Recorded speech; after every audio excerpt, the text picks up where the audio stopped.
Hey folks, it's going to be a very brief video today. Today's objective is to go over some of the starting material that has to do with the next unit within that PowerPoint I posted on Google Classroom, and this has to do with the Great Depression. We are going to have a test tomorrow. I've already made it, but I haven't posted it in the Google Classroom yet. The test is over World War I and also the Roaring Twenties. We are going to review here in the classroom, but I can't effectively show you that review through the live stream. So you're expected on your own to go through your notes and to go through the PowerPoints in order to study for that test. So it's all on you. The test is going to be 10 multiple choice questions and one essay. The essay topic is over what caused World War I and what immediately happened after the World War I was over. So that's what the essay is going to be about. 2 paragraphs, best level of writing, names, dates, events. I'm going to help tomorrow. Make sure you make that A. So yeah, I warned you about this on Tuesday. All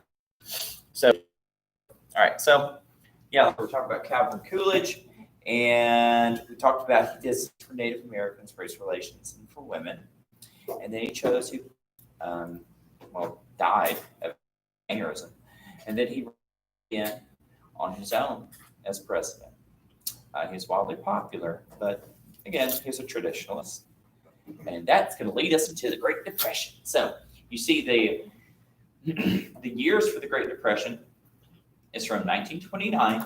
It's going to be Black Friday, the collapse of the stock market. We're going to talk about multiple reasons why the Great Depression happened. Historians don't all agree on what the prime reason why we had the Great Depression. But they all do agree that it was an international thing. It wasn't just America. It spread throughout most of the world at this time because it was all the world's economies were so interconnected. And it's going to end for us on the U.S. entry to World War II. So, Great Depression is our next unit. We're going to start discussing when we come back next Tuesday. And after the Great Depression, our next unit is going to be World War II. Then we'll have our next unit, the Cold War. And after that, we'll just going to, I don't know what I'm going to call it, Modern America. So, start talking about a little bit of the here and now. So, all right, so here's a picture of Black Friday. So this is going to signify when the economy in America is just going to go kaputs. You're going to have people making runs to the bank and runs to sell shares of the different shares that they hold in companies. A lot of risky investments were taken by both people and industries and banks. There's going to be no what we call government safety nets for people. And so a lot of people are going to lose all of their cash overnight. Industries are going to not be able to sell their products because our government and other governments are going to go into what's called tariff wars, where they're going to essentially shut down trade between one another. And now that there's no more markets, people are eventually going to lose their jobs because all the factories and the industries have to shut down. So it's going to just become this cannibalizing effect. It's just going to destroy itself. And a lot of it is also repercussions from World War I. It's going to be so destructive in Europe that eventually all that destruction is going to spill over here as far as the economy goes. We only have 3 terms for this unit. We have economic depression, a sustained economic decline characterized by high unemployment, low levels of production, and business failures. Social welfare. Government-provided services may come in the form of money, food, housing, and healthcare. This is going to be the birth of American social welfare, such as for retirement, disability, and unemployment, things like that. Drought. This is going to be something that's going to help create what's known as the Dust Bowl. And so a lot of the Great Plains region in America like just north of Texas, has very thin soil that's very good for grass and for buffalo for hundreds and hundreds of years. But when the buffalo are gone and it's plowed up for farming, the topsoil is going to expose a lot of sand that's going to get wind blown when it gets dry and create giant dust storms. That's all it's going to do is just totally destroy the ecosystem. And so a drought sustained period with no precipitation and restricted water access. So it's like you have ecological problems, economic problems. It just seems like all the bad things are happening at once. Of course, it's not all happening everywhere. My great-grandparents lived through the Great Depression. And I remember when I was in middle school, I was supposed to write a paper on the Great Depression, so I went and talked to her about it.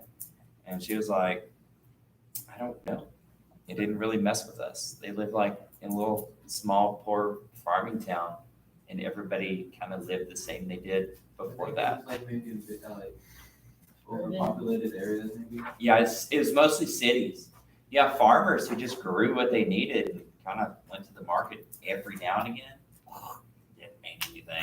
They're like, yeah, we read about it in the papers, but we were okay, you know. So something to say about having that ability to weather like an economic downturn, right? So like you see with COVID, like when COVID happened, some people who were doing pretty well, all of a sudden were doing really bad. And some people who had jobs that were a little more stable did well. Like the oil market, a lot of oil jobs vanished.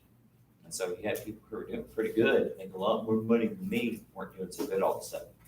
But some people who had like jobs like teaching and stuff, you know, it's stable. They still had to teach a job. So I know a lot of waiters that lost their jobs.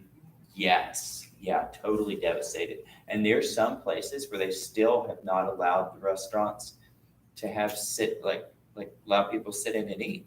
You don't need waiters if people aren't going into the restaurant. Some of them got switched over to delivery, but not everybody can do that. We're only going to go over one more slide after this. This is the only one you're going to take notes on today anyway. Just a vocabulary term. The next one's the overview. Short and sweet.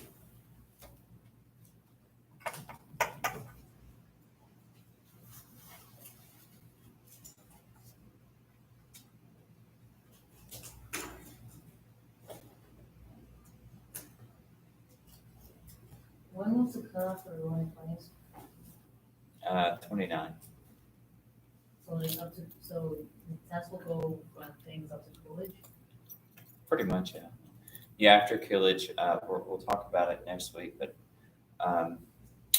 Herbert Hoover become president, and things will be okay at first, but his reactions to what's at first a recession are in many ways are going to be seen to help make it worse and make it actually become a depression. Because economies enter recessions all the time. In fact, the United States had several depressions before the 1920s, but so few people worked for industries, and in the cities, they didn't really matter. Some people went unemployed, but they could just go work on the farms. In the 20s, you're going to have a lot. It's also going to affect farmers too, though. It's going to be one of the main differences. Because so many farmers are going to owe money to banks, and the banks are going to be like, oh, shoot, we're out of money. How are we going to get money? Well, we're going to have to repossess people's property and stuff like that. Or the banks will shut down and people just lose all their savings. So it is going to affect a lot of people. All right, we good? Yes.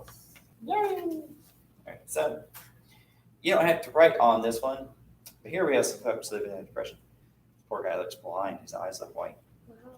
Yeah. That's creepy. Yeah, so like the thing is like what signifies is a lot of it's poverty, right? So this is a period where a lot of people are a little hungry. And it's gonna, of course, cross north and south. It's gonna cross different races and all that stuff. Lots and lots of people suffering through it. but we're going to see America changes. Every time America goes through a big crisis, it comes out different on the other end. And usually that response is the growth of the federal government. So what was the Great Depression? So this is just an overview. During this period in U.S. history, the nation faced a powerful economic depression, along with high unemployment. Agriculture suffered greatly as over-farming, a lack of need for agricultural goods, that's a typo, and drought led to the Dust Bowl throughout the central U.S. Calls for federal intervention were not met, see that's another typo, with programs introduced by FDR, President Franklin Delano Roosevelt, who's cousin to Teddy Roosevelt. Roosevelt introduced the expansion of the federal government, the creation of Social Security, banking reform, and jobs programs begat by the New Deal. I think I was like about to go to bed when I made this a couple of years ago. I was like, I'm so tired. So I should probably fix it sometime. So there's just going to be a whole lot of things at once. Like I said, what made this different is that many farmers did lose hard. So this was something that spilled out into the countryside, not just in the cities, but it affected the cities the most. And of course, people are going to want to move away from that hands-off approach of government that Coolidge had. They're not going to trust it anymore. They're going to say like, hey, you just can't sit there while people are having hard times. And so FDR is going to say, well, okay, I'll be there. We'll get involved, and it's going to change the country ever since. Like Social Security, it's still a really big thing. Banking reform, we still have that now. There's a lot of rules that have to do with banking that were started here. And some of the job programs, some of these job programs we're going to talk about are still there, especially for like young men and women who don't really have anywhere to go. They're out of high school, can't go to college or the military, and they'll actually teach them job skills and stuff like that. So they have it. So that's going to do it for the little lecture today. So make sure you study World War I, World War II. This time tomorrow, I'm going to post that test for you. Talk to you later, kids. All right, so now what we're going to do is we're going to play a little World War I Jeopardy. Yeah.